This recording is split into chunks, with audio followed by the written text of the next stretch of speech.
इस देश की एक राजनीतिक पार्टी ने एक षड्यंत्र के तहत ईवीएम के माध्यम से तो गुलाम बनाने का ठेका लिया हुआ है और गुलाम बनाने की राह पर चल रहे हैं साथियों। ईवीएम के माध्यम से आप देख रहे हैं, ईवीएम ऐसा माध्यम है जिसमें एक कमरे में बैठे पूरे हिंदुस्तान के सारे राज्यों को लूटा जा सकता है, एक एक विधानसभा को लूटा जा सकता है, एक एक लोकसभा को लूटा जा सकता है। और इस लूट पर, इस कब्जे पर बनाए रखने के लिए ये लोग सत्ता में काबिज रहना चाहते हैं कि ईडी, सीबीआई ये गुलाम है, गुलाम। चुनाव आयोग गुलाम है, बल्कि सुप्रीम कोर्ट के जस्टिस भी गुलाम है, गुलाम है, गुलाम है। आप कितनी भी सीबीआई, ईडी लगा लो, आप हेमंत सोरेन को अंदर कर सकते हो, लालू यादव को अंदर कर सकते हो, मीसा भारती को, तेजस्वी यादव को अंदर कर सकते हो। ये जो उनकी विचारधारा है हमारे रगों में दौड़ रही है, इसको आप शांत नहीं कर सकते हो। छेड़ने पर मौन भी पाचाल हो जाता है दोस्त, और टूटने पर आईना भी काला पड़ जाता है। मत करो ज्यादा हवन तुम आदमियों के खून से, क्योंकि जल के काला कोयला भी लाल पड़ जाता है।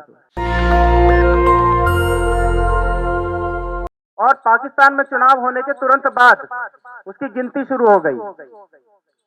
और आप देखिए, जो सत्ता में वहां पर अभी पार्टी है,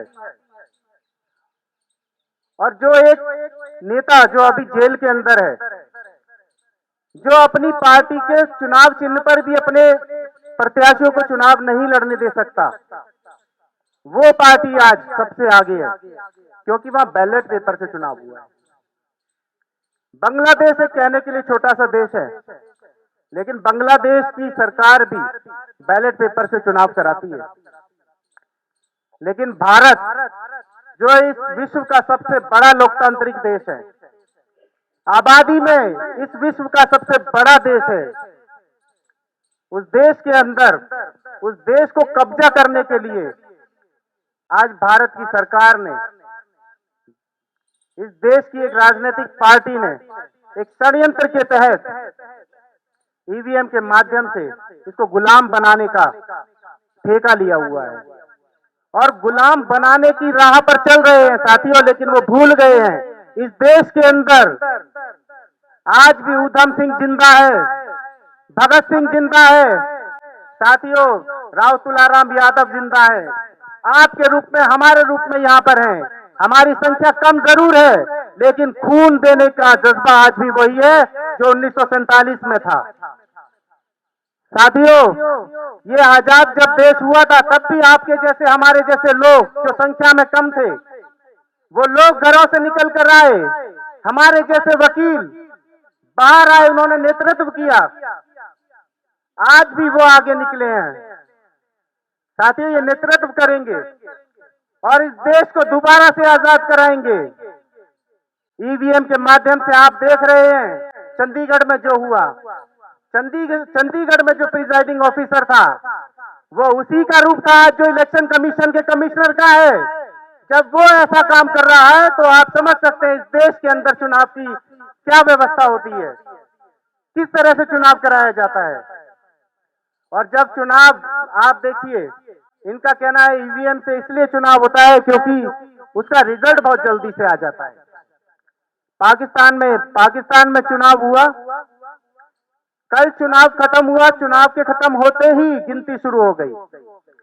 और भारत के अंदर 7 तारीख को चुनाव खत्म होगा तो 9 तारीख को गिनती शुरू होगी।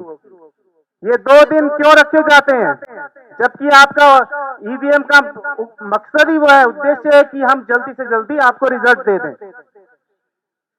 साथ ही 2 दिन के अंदर अगर हम बैलेट पेपर की गिनती करेंगे तब भी वो पूरे हो जाएंगे। और आप देखिए, हमारे देश के अंदर 3 चरणों में, 4 चरणों में, 5 चरणों में, 6 चरणों में चुनाव होते हैं। इस 6 चरणों के चुनाव के लिए 1 महीना, 1.5 महीना लगता है, और बैलेट पेपर की गिनती में अधिक से अधिक 3 दिन लग सकते हैं, 4 दिन लग सकते हैं। लेकिन जब बैलेट पेपर से चुनाव होता है और उसकी गिनती होती है, तो देश के प्रत्येक नागरिक को यह विश्वास होता है कि हमारे मत की मतगणना हो रही है, मैंने जिसको वोट दिया था उसकी गिनती हुई है, वह जीता है, इस बात की गणना होती है। तो साथियों, आज जो विचार गोष्ठी का आयोजन हमारे परम आदरणीय सम्मानित साथी आदरणीय दान बहादुर जी के आह्वान पर यहाँ पर बुलाया गया है समाजवाद के बीच में, इस विचार गोष्ठी को हमें जन जन तक लेकर जाना है। आज इन विचारों को जो हम एक दूसरे के साथ अपने विचारों का आदान प्रदान कर रहे हैं, ये विचार नहीं है, ये क्रांति है। और इस क्रांति में हमें न केवल तन मन धन बहुत कुर्नौछावर करना है, और साथ ही ये बहुत लंबी लड़ाई है। हम वकील हैं, आप सब जानते हैं, छोटी सी प्रॉपर्टी के लिए बड़ा भाई छोटे भाई के साथ, छोटा भाई माँ बाप के साथ, माँ बाप एक भाई को छोड़ रहे हैं, पत्नी पति के साथ लड़ रही है एक छोटी सी प्रॉपर्टी के लिए, जान की दुश्मन बनी हुई है। साथियों, आप सोचो कि देश की पूरी संस्थाएं, पूरी देश की प्रॉपर्टी, पूरी देश का पैसा, पूरे देश का रिसोर्सेज अगर एक व्यक्ति के पास है और वो अपने पास रखना चाहता है, उसका निर्णायक बना हुआ है, उसको किस तरह से यूज करना है वो आपको आसानी से दे देगा, ईमानदारी से वो आपके सामने आपको रख देगा, वो लाशें बिछा देगा, वो जान ले लेगा आपकी, लेकिन वो सत्ता नहीं छोड़ेगा। वो लालची है सत्ता का, वो सत्ता को कब्जे में रखना चाहता है। उसे पता है कि वह 3 सीटें नहीं जीत सकता, 4 सीट नहीं जीत सकता, 400 का दावा कर रहा है।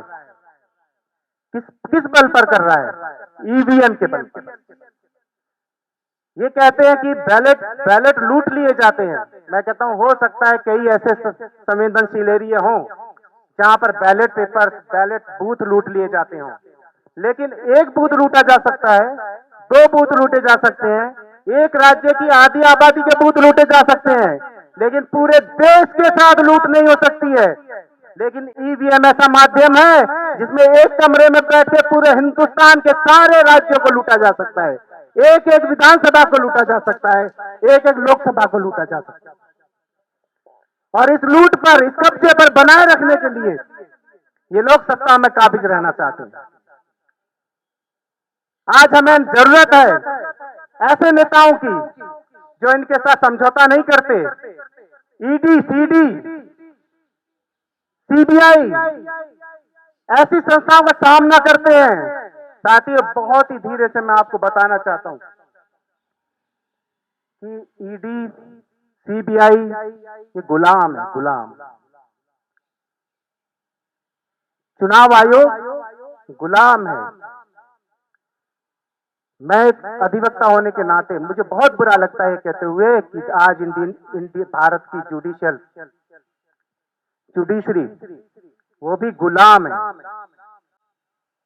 न केवल डिस्ट्रिक्ट की जुडिशरी, न केवल राज्य की हाई कोर्ट, बल्कि सुप्रीम कोर्ट के जस्टिस भी गुलाम है, गुलाम है, गुलाम है। साथियों, ये आपकी हमारी बात नहीं सुनना चाहते, ये आपको हमको न्याय नहीं देना चाहते, ये हमारी बात को स्वतः संज्ञान में कभी नहीं लेना चाहते। हम जब रिट लगाते हैं, एसएलपी लगाते हैं, तो यही लोग हम पर कॉस्ट लगा देते हैं, हमारे ऊपर कॉस्ट लगाते हैं हमारे, ताकि हम लोग, और इतनी बड़ी कॉस्ट लगाते हैं, हमें डराते हैं कि आपकी हैसियत नहीं है कि आप सुप्रीम कोर्ट तक अप्रोच कर पाओ, आपकी हैसियत नहीं है कि आप हाई कोर्ट अप्रोच कर पाओ। लेकिन साथियों, इन्हें ये नहीं पता ये किसके वंशज हैं।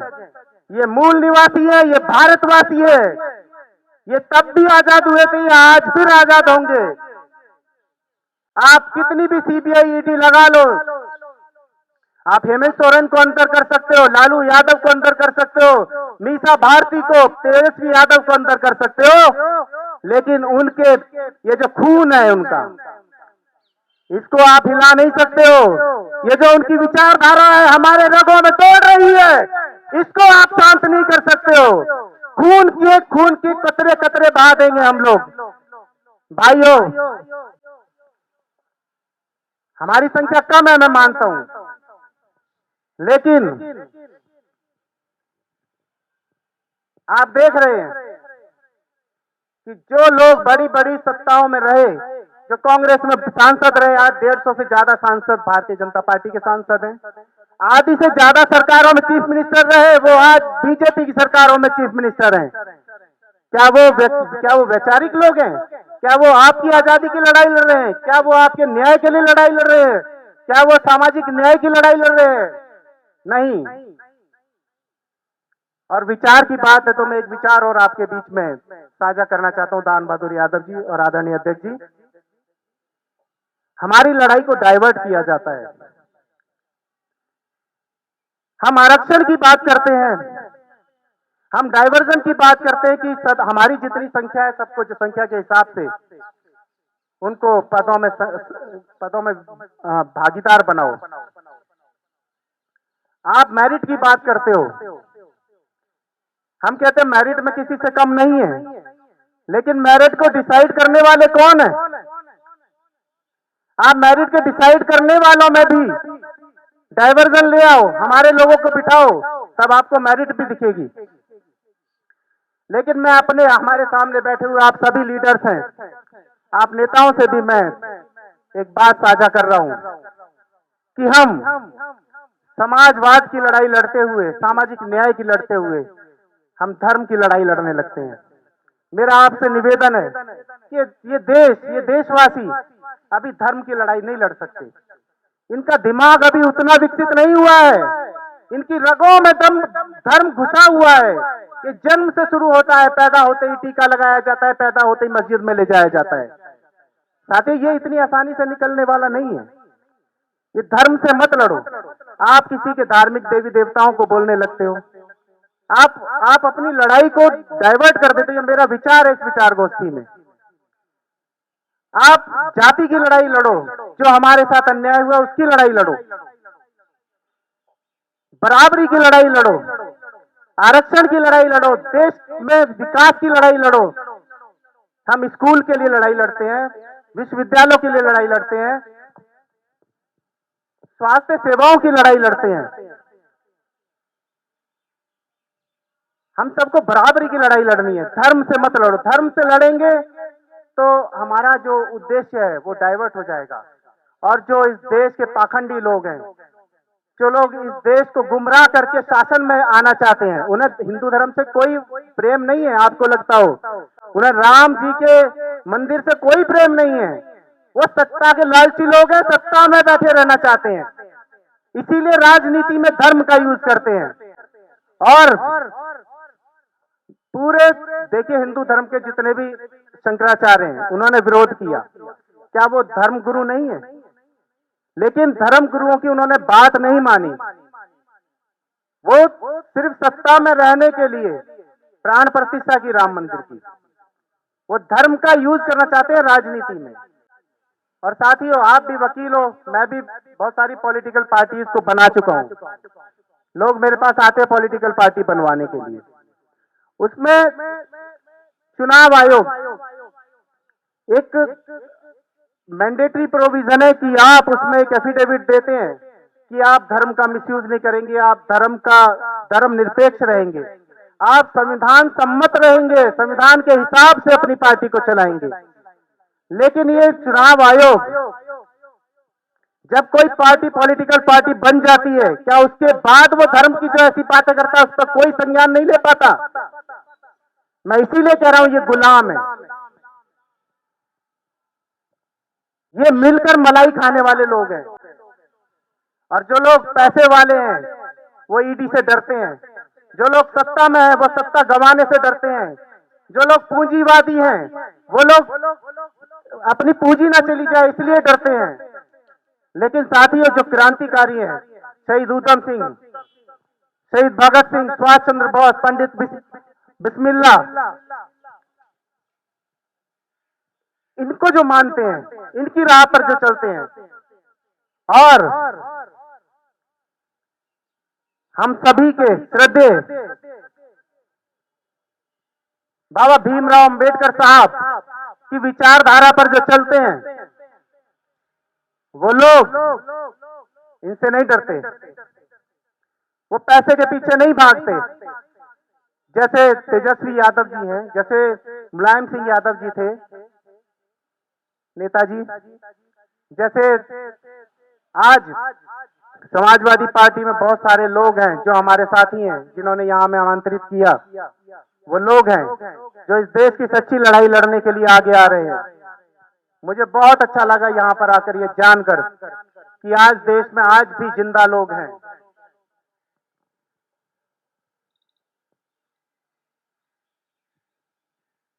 ऐसे लोगों को मैं तहे दिल से प्रणाम करता हूं। साथियों, हमारे बीच में भाई आदित्य जी है और भाई महिपाल लोधी जी भी आए हुए हैं हमारे साथ। एडवोकेट राजेश यादव जी है जो हमारे 30 हजारी से बहुत ही सम्मानित अधिवक्ता हैं। ये साथी भी 30 हजारी में क्रांति का काम कर रहे हैं, क्रांति की ज्वाला लेकर चल रहे हैं। और भारतीय जनता पार्टी ने लेकिन आज जनमानस को कुरेद दिया है। छेड़ने पर मौन भी पांचाल हो जाता है दोस्त, और टूटने पर आईना भी काला पड़ जाता है।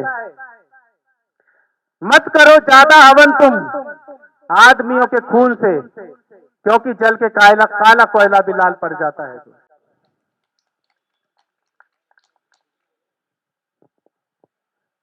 साथियों, मंजिलें उन्हीं को मिलती है जिनके सपनों में जान होती है, और पंख से कुछ नहीं होता, हौसलों से उड़ान होती है। खुद ही को कर बुलंद इतना कि हर तकरीर से पहले खुदा खुद बंदे से यह पूछे, बता तेरी रजा क्या है। नेशनल दस्तक की आपसे गुजारिश है कि अगर इसको बचाना चाहते हैं तो नेशनल दस्तक को सब्सक्राइब करने के लिए रेड कलर के सब्सक्राइब बटन को दबाएं, फिर बेल आइकन की घंटी दबाएं। नेशनल दस्तक को बचाने के लिए बहुत जरूरी है कि हर खबर को शेयर करें, लाइक करें, कमेंट जरूर करें।